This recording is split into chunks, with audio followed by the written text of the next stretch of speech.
Oui, donc alors, donc ici, donc hier on avait vu un peu ce que c'était donc l'API REST.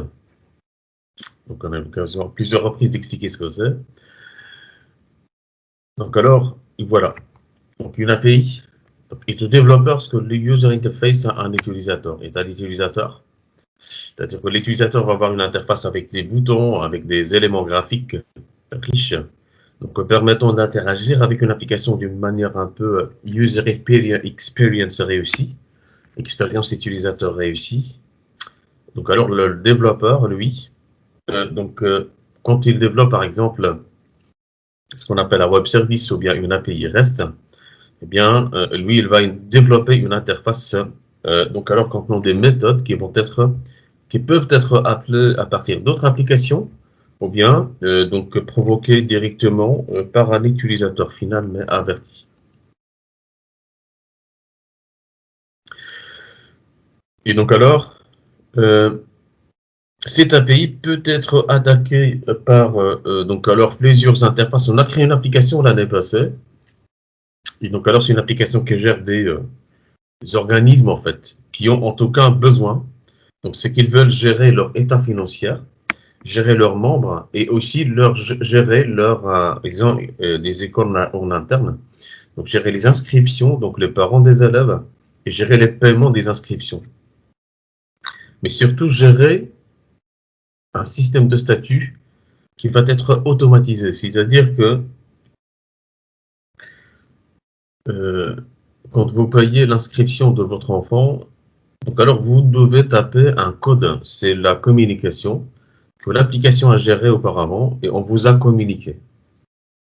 Donc alors vous, quand vous tapez ce numéro de communication dans le virement, hein, nous, on va importer à la fin du mois le fichier Excel contenant donc tous les virements, toutes les opérations bancaires. On va importer ce fichier Excel dans notre système.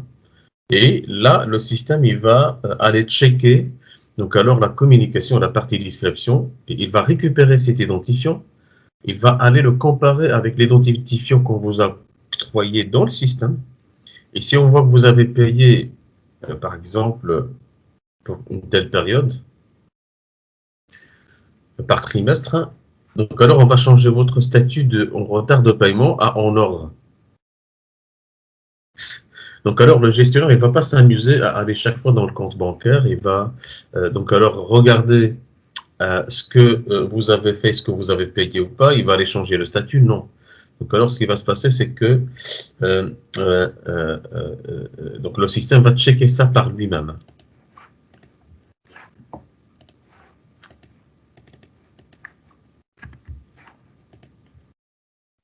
Et donc alors, je vous ai expliqué un peu ce que c'est l'MVC, hein, donc modèle V contrôleur. L'utilisateur, alors quand il va chercher une liste d'utilisateurs, c'est le contrôleur. Maintenant, vous allez bien comprendre, je vous ai parlé sur un REST contrôleur.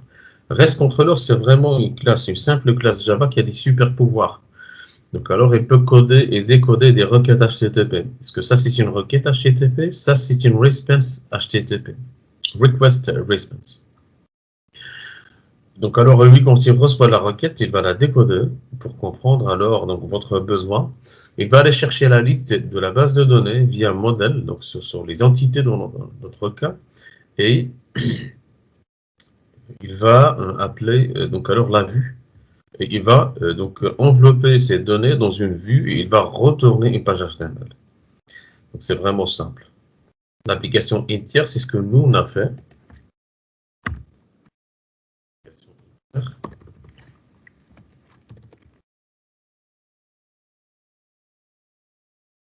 Donc alors c'est l'application architecture entière. Donc quand vous voyez par exemple ici, nous on a réparti notre application à des couches un peu physiques. Donc alors la couche repository, la couche service qui utilise repository, la couche rest qui utilise la couche alors service. Donc ça c'est une autre répartition. Donc il y a d'autres applications, vous allez voir donc point modèle, point view, point contrôleur, point entity. Oui, pourquoi pas. Du moment où c'est expliqué et justifié, pourquoi pas. Donc alors on va dire oui, mais moi j'ai étudié, voilà. Donc pour moi, il faut que ce soit comme ça, cette architecture. Non, ça dépend comment. Alors le besoin donc a été analysé et alors on peut adapter n'importe quelle architecture. Donc ici, moi j'ai des applications avec 14 projets, hein. Et je peux vous expliquer donc, le rôle de chaque couche et le nom de chaque couche. Il faut que ce soit justifiable.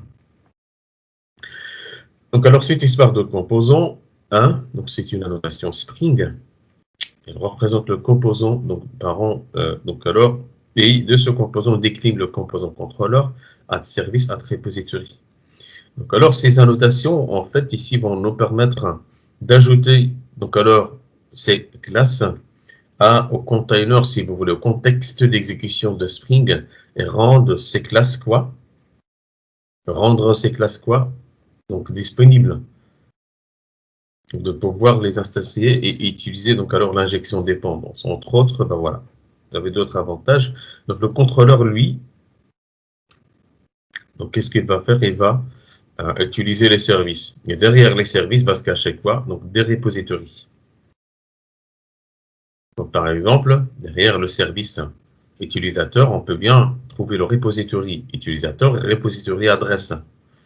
Parce que l'interface, on va lui montrer une seule interface avec les informations à introduire et de l'utilisateur et de l'adresse. Et nous, derrière, on va dispatcher ces informations vers les tables concernées.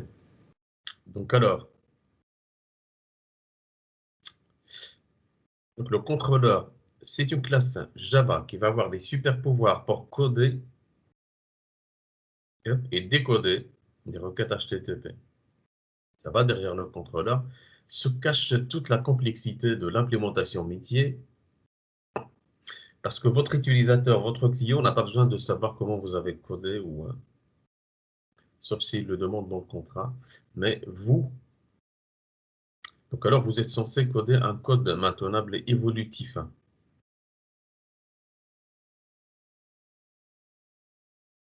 Donc alors, soit alors avant on utilisait donc la notation à controller avec les request mapping, soit alors quand je vous expliquais, on utilise donc le REST controller. Voilà. Bon, vous avez pas mal d'annotations Spring, on ne va pas tous les aborder ici. Je vous explique le principe, je vous explique que ça, quand vous avez un besoin, vous allez voir s'il y a des super pouvoirs qui existent, vous permettant d'implémenter ce besoin sans réinventer la roue. On peut gérer les droits d'accès vers des actions, nos applications s'échappent par défaut. On peut contrôler les accès à un niveau de granularité plus bas, c'est-à-dire que en plus de donner l'accès à l'utilisateur d'accéder à la gestion d'un utilisateur, on peut dire que X peut ajouter, Y ne peut pas modifier, Z peut consulter. Et donc alors, c'est avec ce système d'annotation sur les méthodes dans les classes. C'est quand même fort. Donc alors, principe d'auto-wiring, on l'a vu, à injection de dépendance, de manière un peu plus élégante. Donc, response status. Donc alors sur Postman, vous avez chaque fois vu des statuts ici. Donc pour nos requêtes HTTP, on peut fabriquer nous-mêmes nos requêtes HTTP. Donc alors, quand on veut associer donc une action avec une demande, quand je dis demande, en fait, je parle d'une URL. Car quand je tape, par exemple, spécialité ici, avec un get, je vais chercher la liste des spécialités. C'est une demande à partir d'une interface client. Donc ici, ce sera par après une interface donc avec Bootstrap, CSS et puis HTML et JavaScript. Vu qu'on ne l'a pas encore développé, et que d'abord on commence par la préparation du bac et ensuite attaquer le front, donc alors nous on va tester notre bac pour être sûr que tout est validé et tout fonctionne. Et il y a des solutions, entre autres Postman. Donc alors j'envoie ma requête. Cette requête doit déclencher l'exécution d'une action côté back.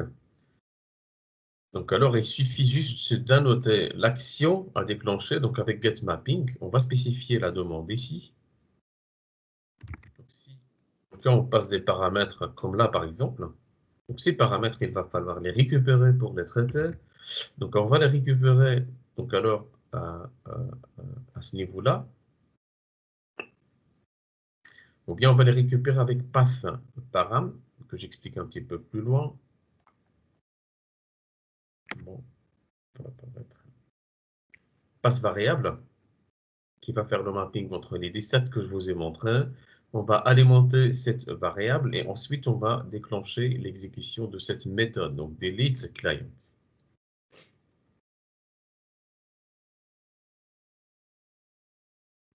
Mounir, petite question sur la syntaxe des URL. Quand Oui, tu fais une appli 100% RESTful, t'es pas censé avoir des URL qui ressemblent par exemple à client, point d'interrogation, ID égale 1 par exemple? oui. Donc tu peux utiliser alors la syntaxe par défaut des URL, oui. Donc point d'interrogation, clé égale à valeur et commercial. Point d'interrogation, clé égale à valeur et commercial. Donc il y a un système de réécriture des URL. Donc point d'interrogation, clé égale à valeur et commercial. Point d'interrogation, clé égale à valeur et commercial. Pardon. Point d'interrogation, clé égale à valeur et commercial. Clé égale à valeur et commercial égale à valeur et ainsi de suite. Donc alors Spring, donc ici en fait, lui, il nous propose d'écrire en fait donc les variables de cette manière. C'est que il y a maintenant dans tous les langages des systèmes de réécriture des URL. Donc lui, il va l'interpréter, donc il va réécrire les URL.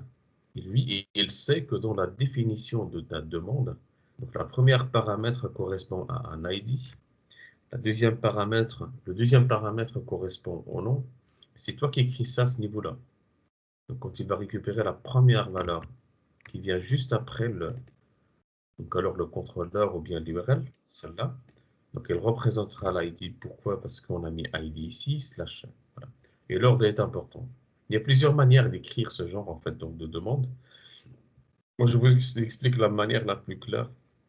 Mais bon, donc vous avez par variable, vous mappez celui-là avec celui-là.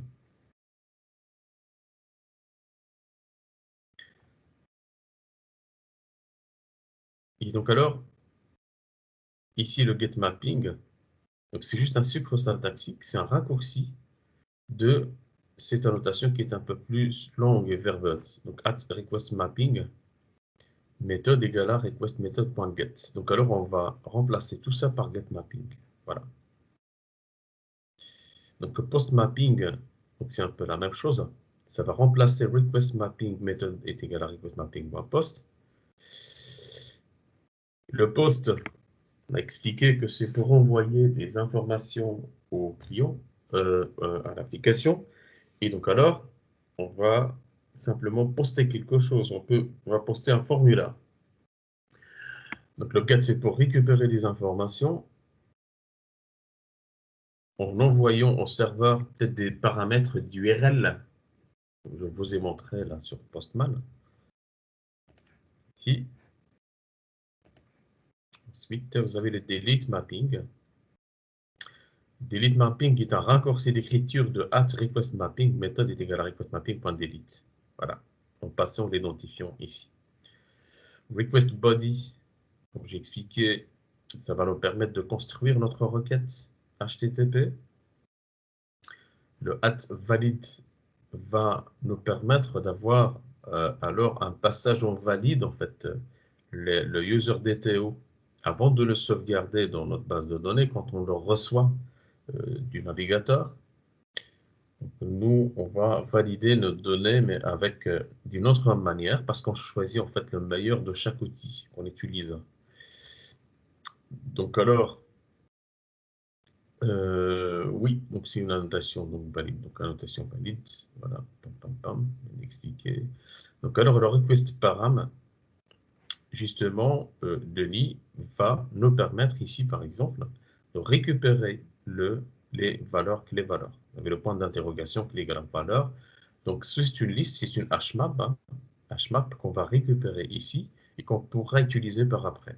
Les query params avec S, c'est-à-dire tous les paramètres vont être stockés automatiquement dans cette liste et on peut les récupérer. Voilà. À partir de la clé, on peut récupérer la valeur. Donc, le path variable, ce que je vous ai expliqué tout à l'heure, mapper ce qu'on va passer de l'interface comme paramètre à ce qu'on a spécifié comme argument à la méthode qui va être déclenchée. Ok.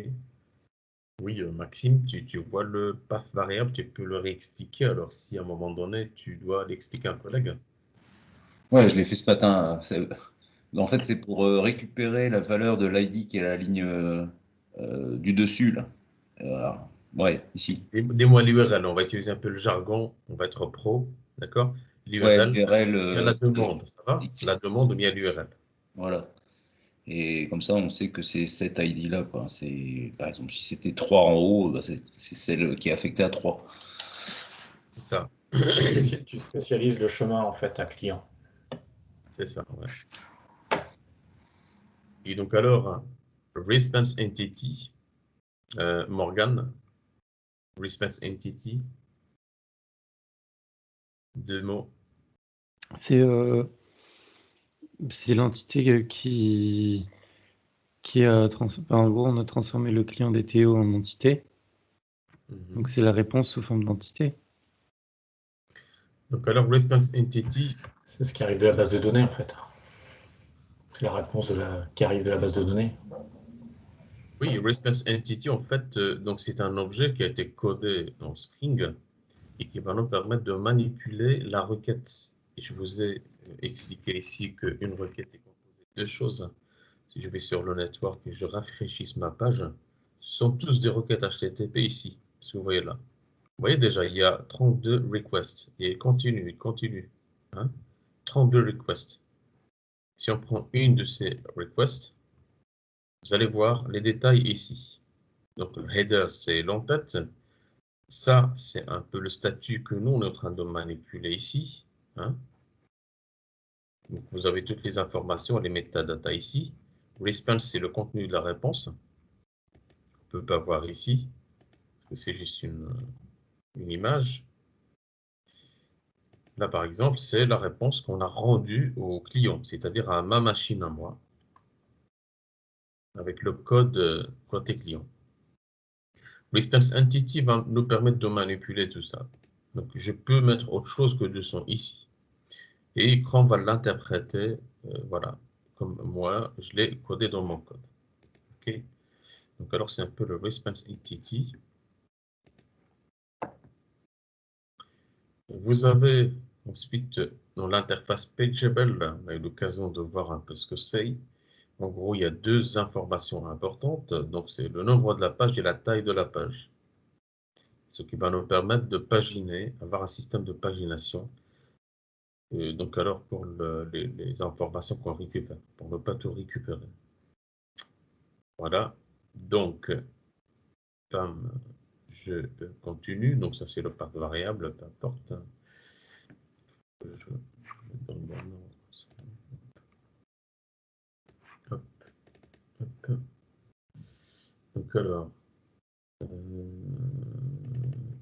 reste login. C'est quel slide? 18. Hop. Donc, alors, 18, je vais mettre un petit peu plus haut. Path variable. Ouais. Alors, ça, c'est une seconde. Hein, donc, je vais. Voilà. Hop. Ok. J'ai mis ce slide dans le bon emplacement. Donc, alors, on va mettre en pratique. Enfin, on a testé hier, donc utilisateur REST. Donc, entre-temps, j'ai ajouté alors adresse REST, adresse ressource, pardon. Donc, alors, c'est un contrôleur. Donc, alors, on va spécifier les deux annotations. Donc, vous allez voir hop, ici, tac, backend BD Smart.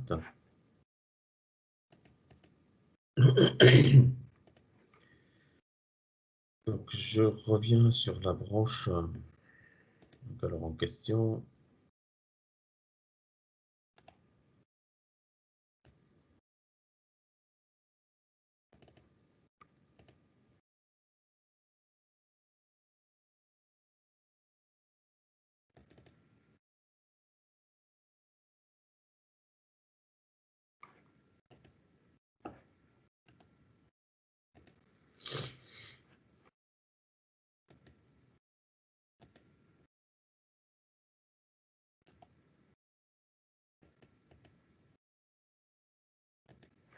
On va laisser builder.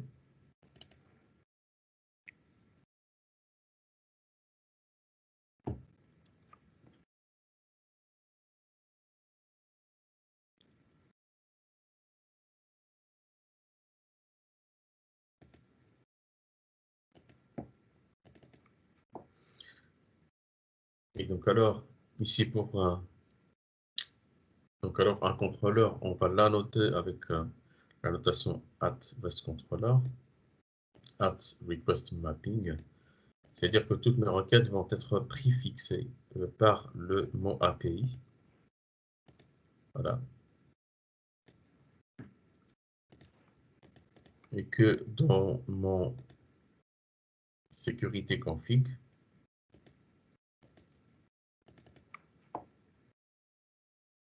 donc alors j'attribue mes droits d'accès en n'oubliant pas ce /API. Sinon, ça ne marchera pas. Donc alors pour récupérer la liste des adresses, je ne sais pas dans ma base de données ce que j'ai des adresses. Ouais. Donc qu'est-ce que je vais faire? Donc, je vais implémenter une méthode. Je vais lui donner quoi? Le net get, le nom get all address par exemple. Donc alors j'aimerais que la pagination soit prise en compte. C'est pour ça que je vais envelopper, je vais donc alors envoyer à mon find all ici. Donc, je vais faire appel au service. Et alors dans ce service, je vais passer un paramètre, donc pageable. Et donc alors ce paramètre, donc je vais le transmettre de la couche adresse service simple à la couche adresse repository. Je vais donc find all. Donc j'appelle en fait la méthode find all qui fait partie du framework. Donc c'est simple GPA repository. Et alors celle-là va analyser, comment dire, donc l'objet que j'ai passé. Et si je passe simplement, donc alors deux paramètres, la taille de la page et le nombre d'enregistrements par page. Donc alors ici, dans ma ressource, donc je vais passer donc cette information. Je vais récupérer la liste des adresses sous forme d'objet, donc adresse DTO. Donc ensuite, je vais construire ma requête parce qu'en fin de compte, il faut fabriquer, construire, builder un objet response entity. Pour ça, il y a des petites utilitaires donc j'ai prévu pour ça qui vont vous aider à construire cette réponse. Mais c'est tout le temps la même chose. Donc, ils sont regroupés dans REST Utils. Donc alors, vous avez cette méthode qui vous aide à générer donc alors pagination HTTP headers, donc le header, il va donc alors intégrer les informations de pagination dans le header. Et là, on va donc alors récupérer les query parameters. Donc c'est ici. Vous avez passé des paramètres, on va les récupérer ici. Donc alors ensuite, on va donc alors récupérer la liste donc des pages. Et on va retourner quoi? On va retourner le statut, OK, donc le statut 200. Ensuite, on va passer le header qu'on a construit ici. Ensuite, le contenu, c'est-à-dire la liste qu'on a récupérée. Alors, donc la liste adresse DTO. On va la passer dans le body de la requête. La requête HTTP, donc response entity. Donc ici, il construit avec 3 éléments, 3 informations, le statut, le header et puis le body, le corps de la requête. Ici, vous allez par exemple dans votre application, là, hop, on va lancer l'application. Donc, then Spring.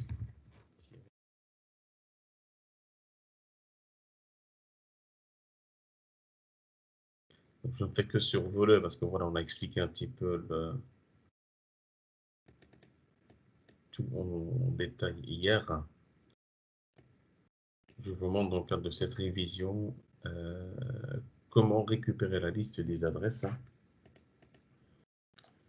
Alors, ici, ne pas oublier donc, le get mapping ici. Get all address. Donc, je récupère la liste des adresses. Donc, get mapping. Et je spécifie la demande, je la formule ainsi. Donc, c'est slash adresse avec S. Ce qui veut dire que dans Postman, je vais devoir spécifier le verbe quoi? Get.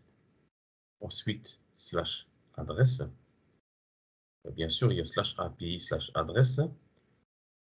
Ensuite, voilà, je vais voir la réponse que je cherche. Donc, alors ici, qu'est-ce qu'il me dit? L'application est en cours d'exécution là. Hop.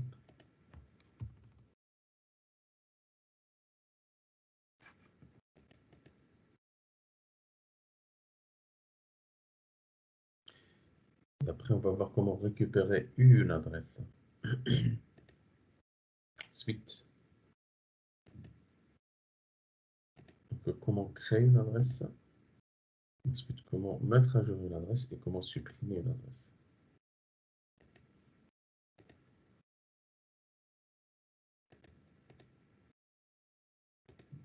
Voilà. Donc alors, get slash send.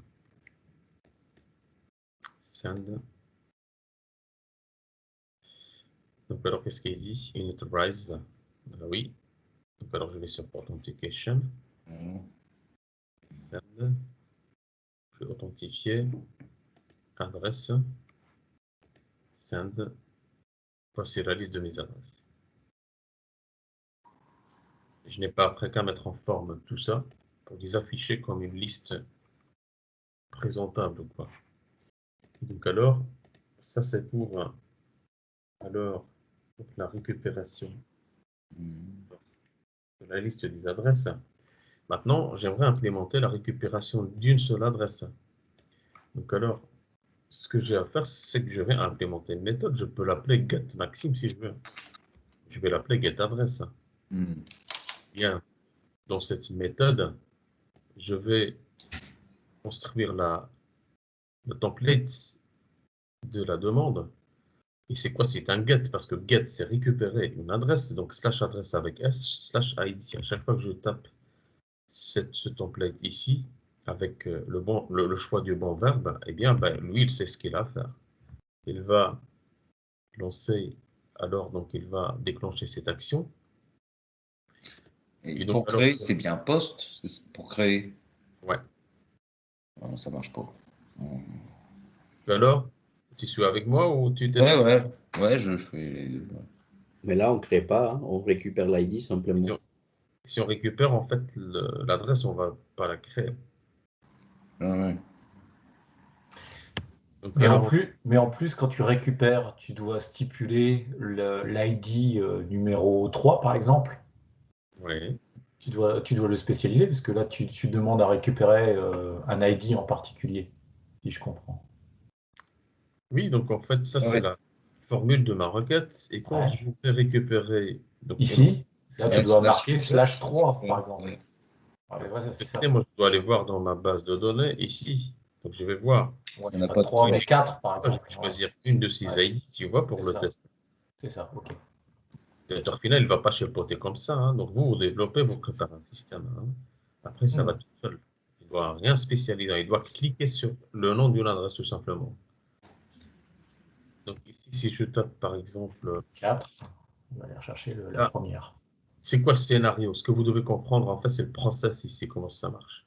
La couche ressource va faire appel à la couche service qui cache toute la complexité avec l'interaction avec la base de données. Si je tape 4 ici, ça va être capté ici. Alimenter, mapper avec cette variable grâce à la variable. Ensuite, exécuter cette action en passant l'ID que j'ai ici à mon service. Je récupère le DTO et je retourne quoi? Mon response entity avec l'adresse que j'ai récupérée ici. Ouais, justement, Mounir, pour les DTO, il fallait rajouter Jackson Property, là. Ouais, JSON Property. Ah oui, c'est ça, il faut Ouais, l'ajouter. je sais pas, j'ai du mal de le faire parce que ça marche pas. Il y a un slide qui parle sur ça, on y arrive. Bah ouais. Mounir, j'ai une petite question au niveau de cette requête par rapport à l'ID. Pourquoi tu mets type de paiement, par exemple, adresse DTO en comme optionnel? Attends, adresse DTO? Ouais, regarde, là, tu as mis optional et entre. Tu as mis type adresse DTO. C'est où optionnel en fait? Sur la get mapping à ID. L'ID, tu vois, tu mets optional. Ouais, Ouais, ah oui, en ligne 38. Ouais. 38, voilà, merci. il y a un slide qui parle sur ça dans la partie révision que j'ai partagée avec vous. Simplement, pour gérer le cas, on ne trouve pas l'adresse. Ça Ok. va donner la Ok. possibilité de, à la place de dire adresse DTO dans un if puisque adresse DTO est différente de nul, hein, je peux, avec optional, là, écrire adresse DTO.to is present. Ça Ok. gère un peu l'aspect nul. Ça va? Nul à nul à bien. Et alors,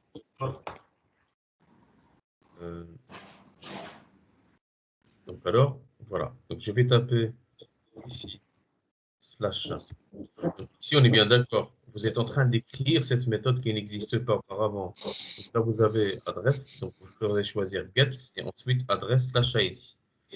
Get adresse slash ID, je vais mettre 4. Send. Et voici l'adresse avec l'identifiant 4. Le 8. N'existe pas. Voilà, not found. Il ne l'a pas trouvé. OK?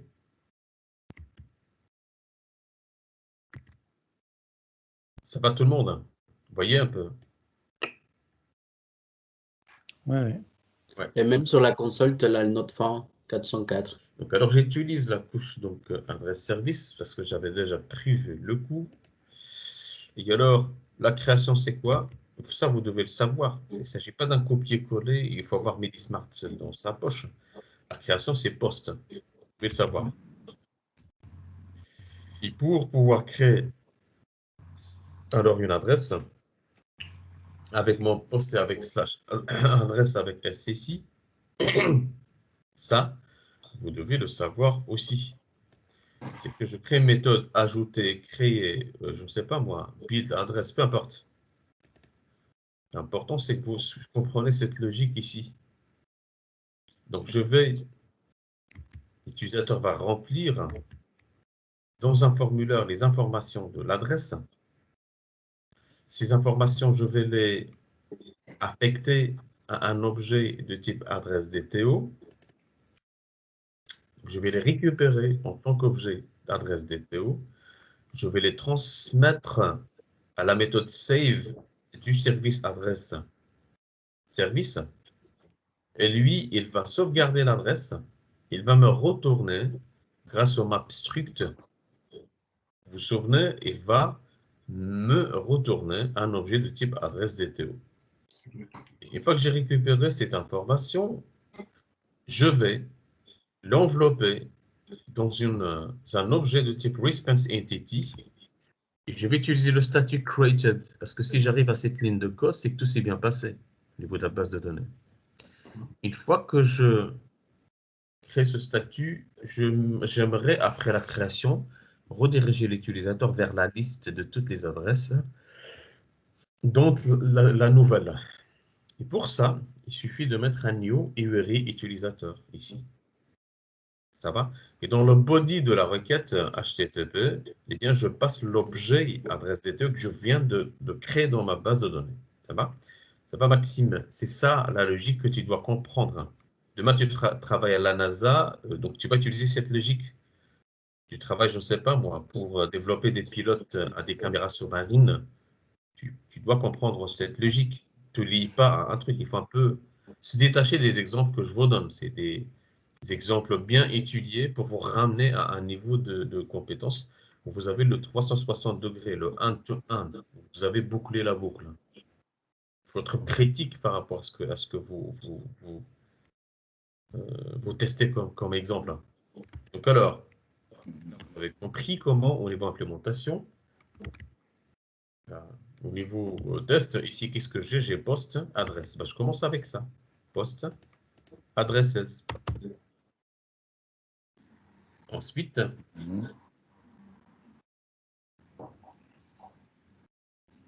post adresses. Donc ensuite, je peux créer mon adresse. Donc ici,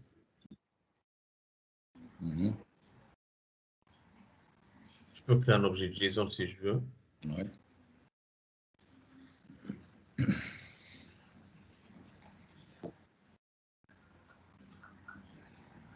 Qu'est-ce que je vais faire? Donc alors je vais sur un row JSON. Et pour l'adresse, donc je sais que j'ai besoin de quoi? Je vais voir dans mon DTO, soit je vais regarder là. J'ai besoin d'un numéro, rue, code postal, ville. Numéro, rue, code postal, ville.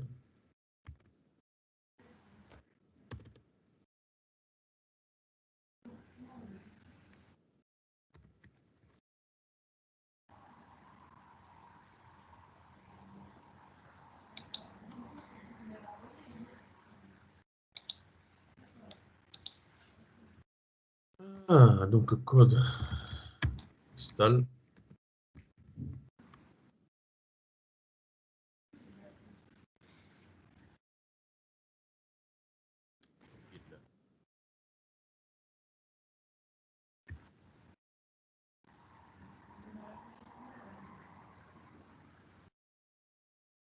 Voilà.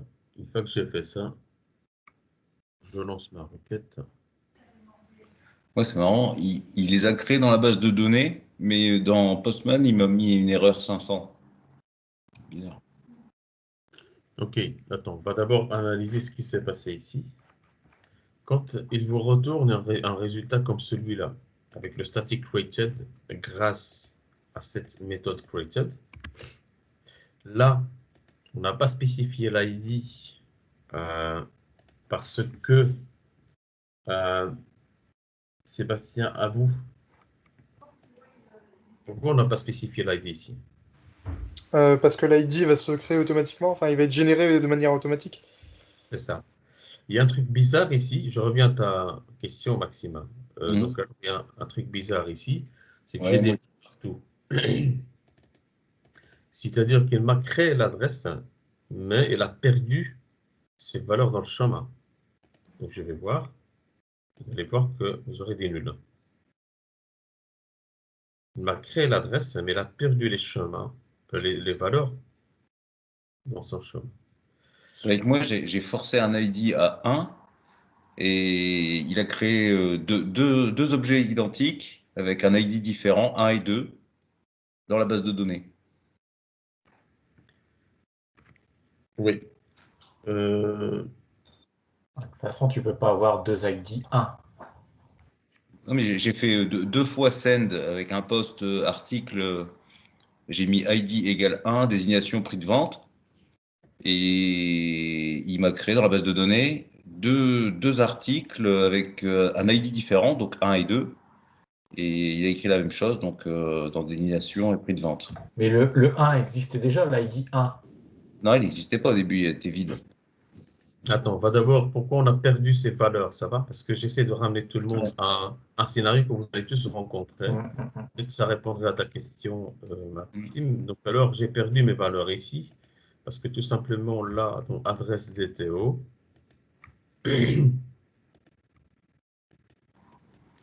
dans adresse DTO, c'est ce que on n'a pas spécifié la propriété. On n'a pas spécifié la propriété qu'on a spécifiée dans le cadre de l'utilisateur.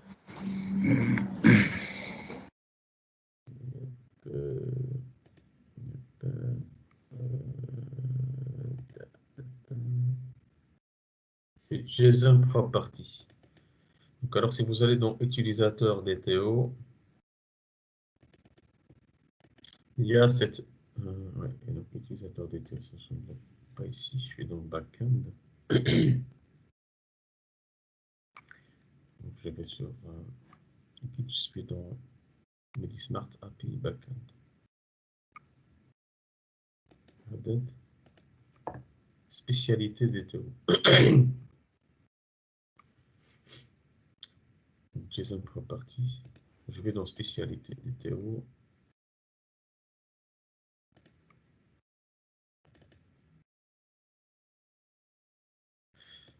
Donc on va essayer d'abord cette propriété. Donc ici, je vais mettre donc ici ID. Là, je vais mettre ville. Là,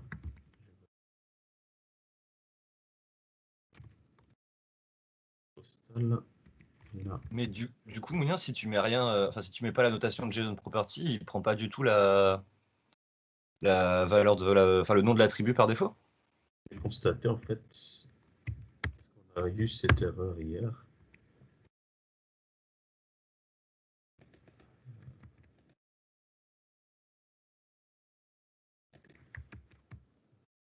C'était SDTO. En tout cas, ça résout notre problème.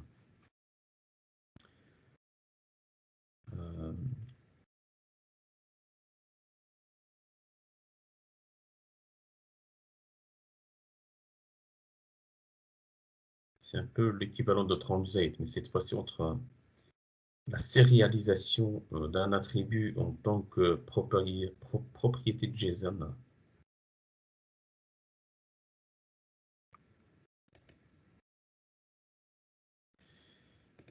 Donc alors, numéro, il est 9h55, code postal 9h55, l'île de hop, send unauthorized, j'ai été déconnecté, donc alors je m'autorise.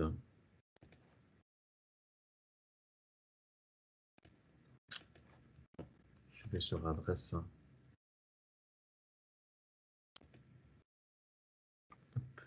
Je relance le test.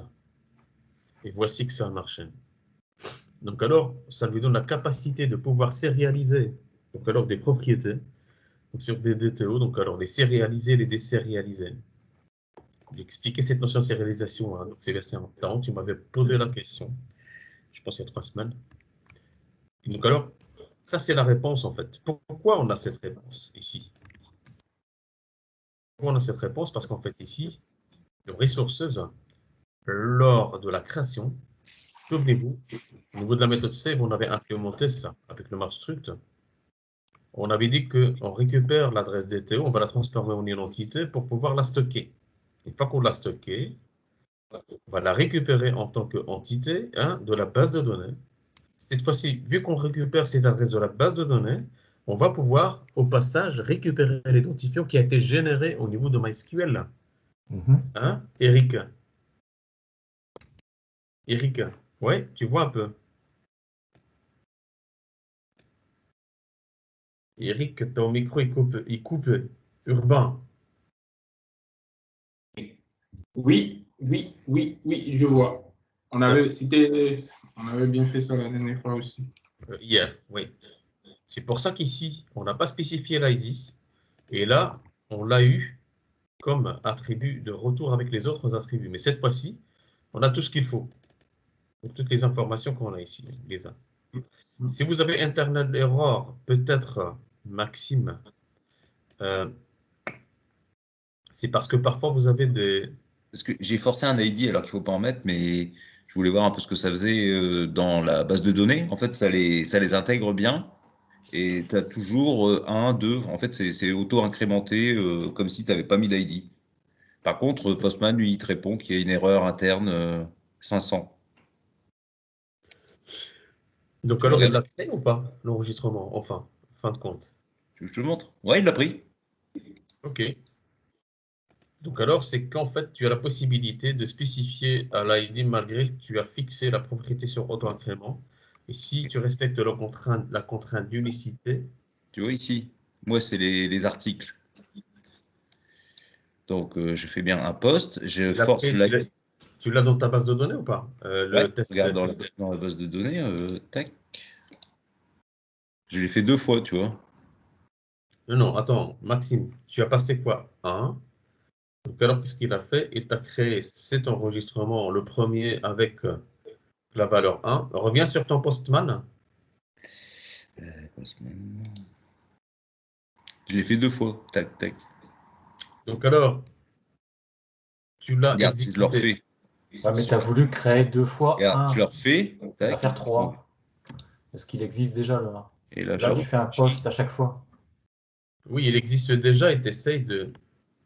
Attends, regarde, je reviens hop, sur mon écran. t'as Si vous vu? voulez ouais.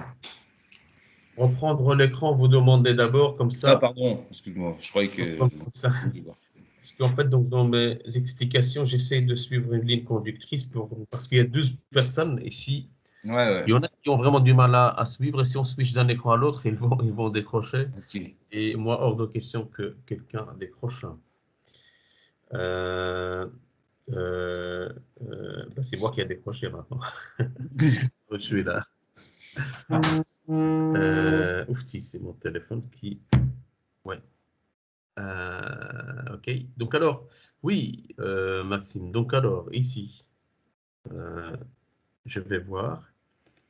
Là, par exemple, j'ai un identifiant, donc ID 9. Si ici je tape ID point 9 pour un enregistrement qui existe,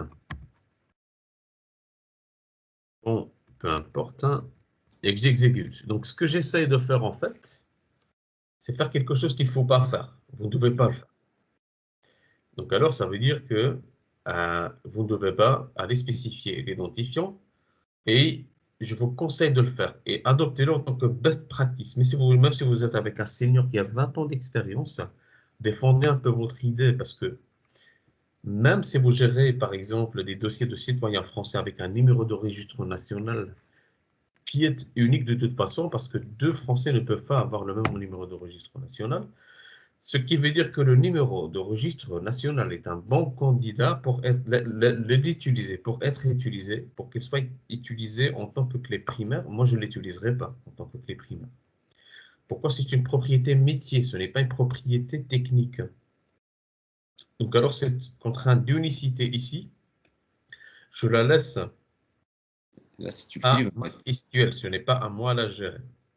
Là, je pense que si tu le forces, il va le mettre à 10. S'il n'y a rien à 10, il mettra au suivant où il y a de la place. Première partie de la problématique et je passerai à la deuxième. Donc alors, si vous avez un numéro de registre national, vous allez dire oui, mais notre objectif, c'est avoir des enregistrements identifiables, c'est-à-dire qu'ils ont un identifiant unique. Et cette contrainte d'unicité doit être garantie par tel ou tel mécanisme. Il ne faut pas compter sur les mains que lui, à chaque fois, il va se dire oui, le dernier profil hier, c'était 3000, et bien, j'ajouterai celui avec 3001. Allez, je vais taper 3001. Non, vous ne tapez même pas là, il dit, vous laissez ça, vous voyez, et c'est géré pour vous. Ça va? On ne va pas se prendre la tête en fait sur une information qui est certes utile, mais qui n'est pas prioritaire et importante. D'accord? On peut tester pour le fun, Maxime, mais Ouais, bien sûr. voir ce que ça donne, mais on n'a Et pas juste de temps en fait à. Tu vois, on n'a pas le temps à. Donc alors, oui, il l'a créé, ben oui. Donc qu'est-ce qu'il va faire lui simplement? Il va ignorer alors le 9. Il va nous créer alors l'île 2. Si on va voir. il va le créer là où il y a de la place en suivant. Donc On va mettre à 10. Voilà. Bon, si je tape l'île 3, je laisse la 9 ici. Il va le mettre à 10, je pense. L'île 3. fois,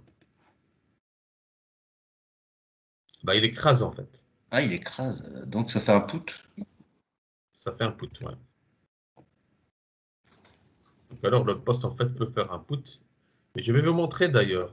Donc alors l'exemple d'une modification. Donc si vous regardez par exemple ici le cas, bon, on revient sur adresse, ça va. Donc alors pour une adresse, donc, vous avez vu avec moi le create. Donc, on va voir maintenant le update. OK. Donc alors pour modifier une adresse, bah, je commence par l'implémentation. D'accord? On va rediriger notre concentration sur les situations. On va continuer un peu sur l'implémentation du reste. Je vais sur adresse ressources. Et pour pouvoir modifier une adresse, donc je vais utiliser le verbe put. Donc alors deux choses. La première chose, le verbe. La deuxième chose, la formulation de la demande. C'est slash addresses. OK? Donc slash addresses. Et dans ma méthode, donc j'appelle la méthode. Allez, je crée une méthode update ou bien modifier adresse, peu importe. Donc, je vais passer l'objet JSON, je vais le récupérer sous forme d'un objet adresse DTO dans le corps de la requête. Et je vais ici le sauvegarder dans ma base de données. Ouais. Je vais le sauvegarder dans ma base de données. Je suis dans un contexte de modification.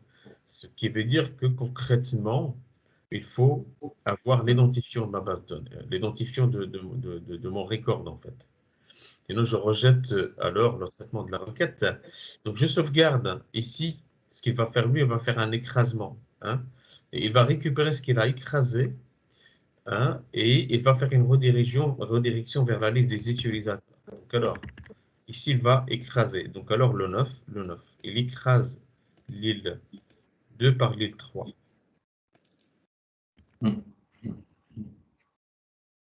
Donc, alors, put, adresse 16, 9, l'île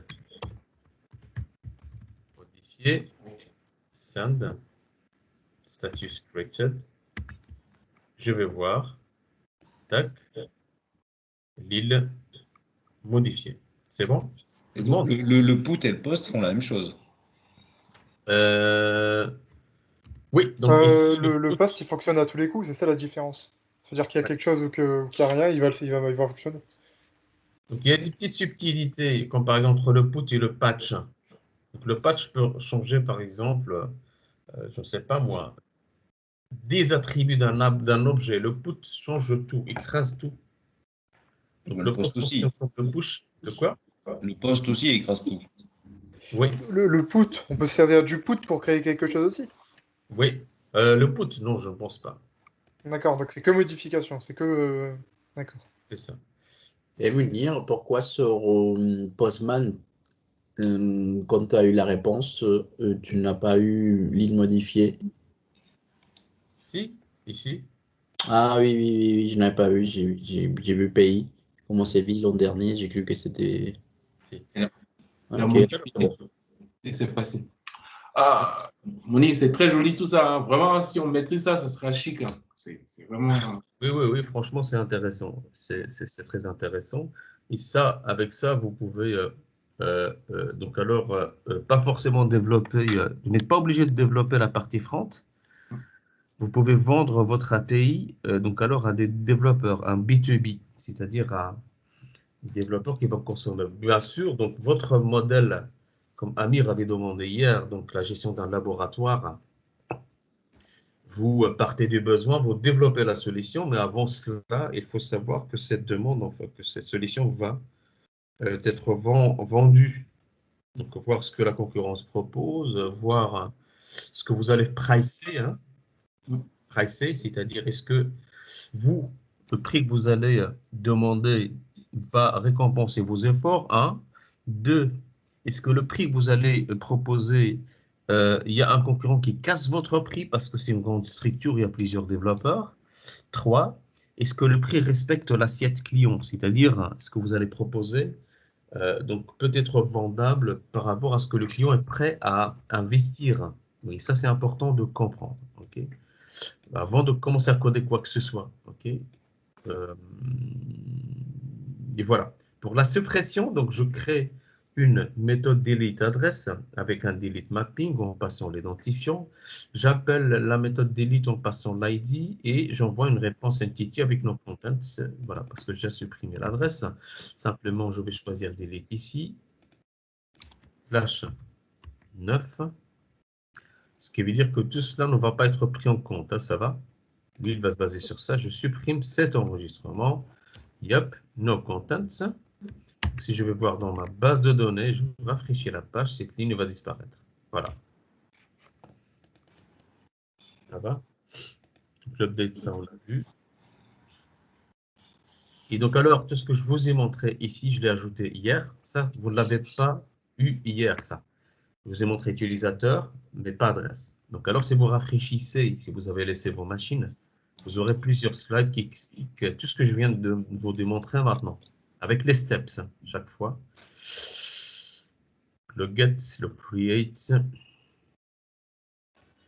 le update, le delete. Voilà. Pour l'utilisateur, ça on l'a vu hier. Je zappe. Je zappe. Spécialité, c'est un peu la même chose. Et voilà. Je vous ai donné le TP. Je vous ai demandé de travailler sur le TP. Ouais. Voilà.